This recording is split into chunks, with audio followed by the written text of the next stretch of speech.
Hey everybody, Chris with Bufo Cracker here. About to unbox the new Inkbird Itc-608T temperature and humidity controller. Brand new product from Inkbird. They just sent this to me to kind of check it out and do a review on it. So here we go. First time I've actually looked at it. Here's the manual. It's in English, yay! Which always is. I'm just kidding there. A warranty card, which comes with every Inkbird product. And here is the controller. So I've done a little bit of preliminary research, and I know there's a work 1 and work 2. One outlet is going to control humidity. The other outlet will actually control temperature. And so we will get this over to the enclosure, plug it in, and see how it works. Okay, here we are at the enclosure, and here we've got the Inkbird temperature controller plugged in, and here we have the humidity sensor, and there's the temperature sensor. There's two jacks on the side here labeled P1 and P2. That's where they get plugged in. It actually doesn't matter which one you plug them into. The Inkbird will automatically detect which one's temperature and which one is humidity. So we're going to plug those in a second. In fact, I'll do that right now. Here's humidity.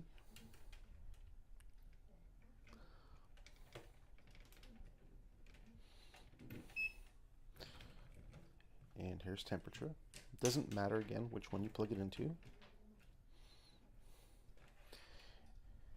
And we see right now I'm reading about 78 degrees in the room, about 51% humidity. Now I'm going to run these probes inside my ball python's enclosure right here, and I will be right back. Okay, the temperature and humidity probes are run. I ran them through the enclosure. I've got, you probably can't see it, the humidity probe is on this side of the tank, and the temperature probe is here underneath my CHE, my ceramic heat emitter, in order to regulate the hot spot. I've got another temperature controller right there that is actually taking care of the heat pad that is on the side glass here for his humid hide. So I've actually going to have 3 sensors as well as a whole nother temperature probe there as well. So I've got them plugged in. Now I'm going to set them real quick. Right now it's reading 81 degrees with 54% humidity. I want to change that. The temperature goes into, or the heat probe, I'm sorry, goes into work 1, and humidity goes into work 2. So we can plug those in now. Make sure that's on. This is the CHE, so this goes here.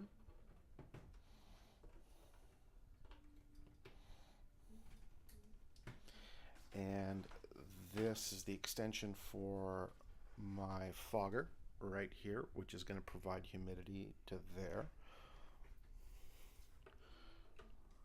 which is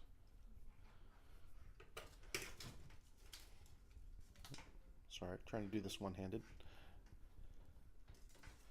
so I can still film.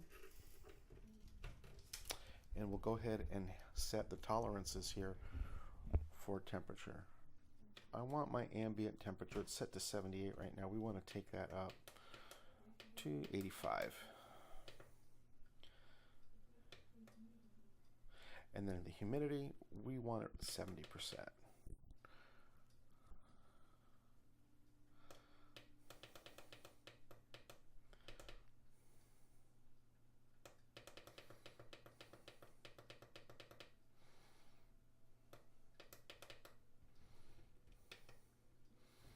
And I'm going to hit set.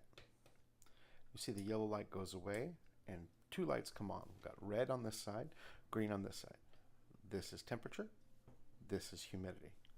So now if I reach up here and turn on my fogger, actually it is on.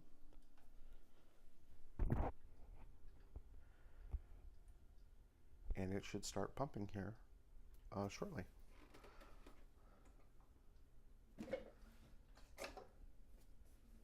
Yep. And it is on. You can hear it spinning up. And yes, my CHE is on as well. So pretty cool. I may have to alter the location of the humidity sensor because it is sitting right underneath the fogger input. So I might have to move it to the middle, and I'll do that later, but it's working like a charm. And you can see the humidity is dropping. So it may just, for now, it's just going to keep on bouncing back and forth until that fixes itself. Okay, so I actually did perform a power test and it did retain my settings. So there is an internal battery backup.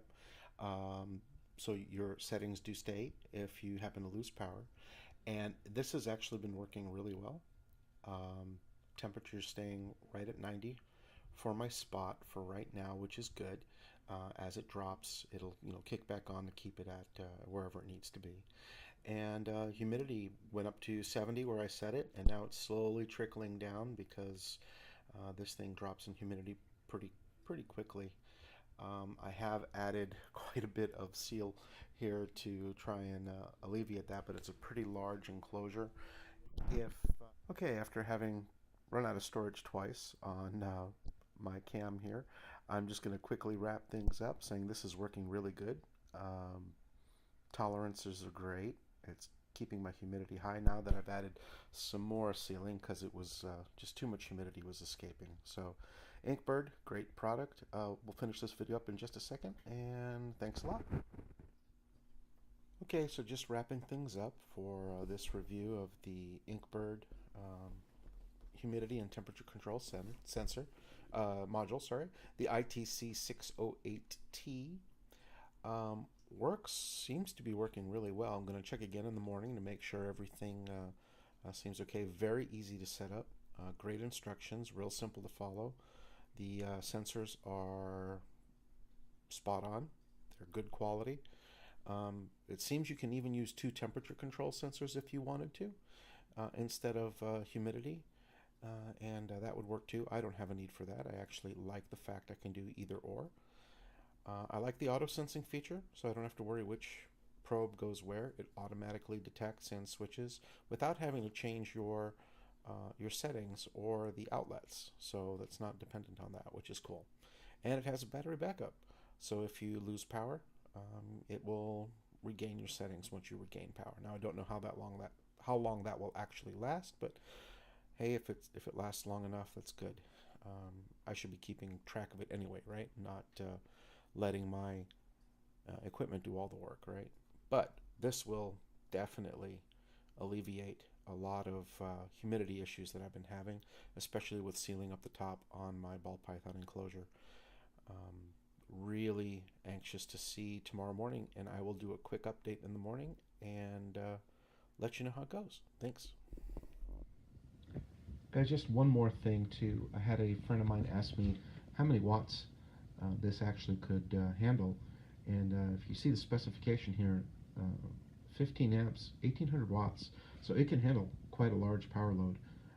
You can run quite a large rack setup with heat tape or whatever you like with this system fairly easily, and so that's a bonus. So that's really cool. And of course, I'm not using it nowhere near its capacity. I'm running one enclosure, one fogger, and one small heat pad. So I'm not going to have any issues. But this is going to be pretty cool for those of you who need some of that higher wattage range. So just wanted to let you know that. Again, Inkbird, thank you for sending this to me, and great product, ITC-608T. This is Chris with Bufo Greco signing out. See you next video.